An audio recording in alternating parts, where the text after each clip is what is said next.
Well, I think that this year is different from years past with the new additions that we've brought to the team. I think that Jess Admire is probably the most kind, genuine person that I've ever met, and she just adds such a level of selflessness to the team that's contagious.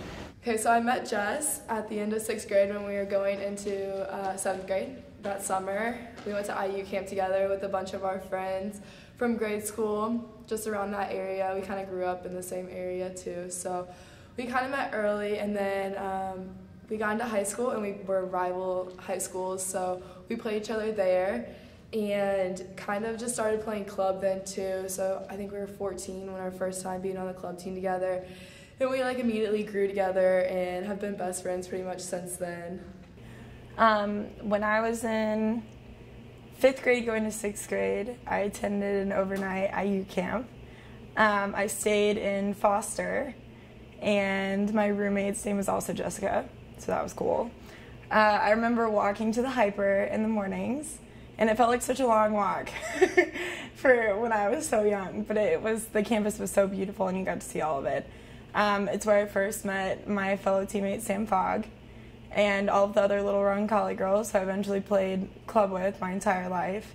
We're kind of opposites in a way. She's very free-spirited and like kind of does her own thing, and I'm very more like uptight and like has to be like by a schedule. So we kind of clash in that way, but she keeps me on my toes all the time. Like, I absolutely love her.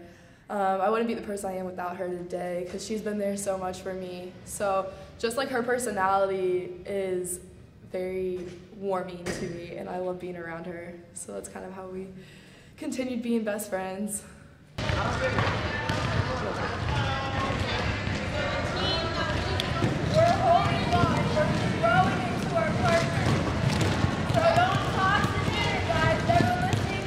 I mean, they're so energetic. At such a young age, all they want to do is learn.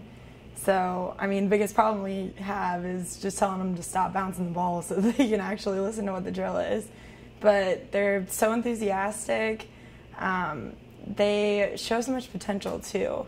And they love relays. They love, like, doing passing relays, hitting relays. That's probably their favorite. And it's fun because, you know, there's like these lesson plans on the board that, you know, you want to teach them their approach, you want to teach them the hit, and you do that. But then you get to make it super fun because they're so little and all they want to do is play games.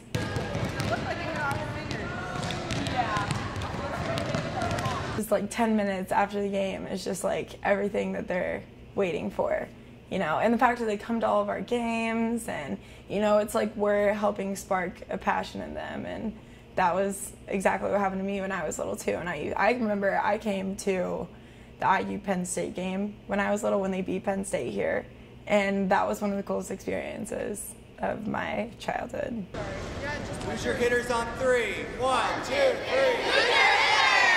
So it's really fun, especially when I work camps over the summer, like seeing how those little girls are experiencing the exact same thing that I did when I was in 5th grade. So it kind of just shows how it's all come full circle. Jessica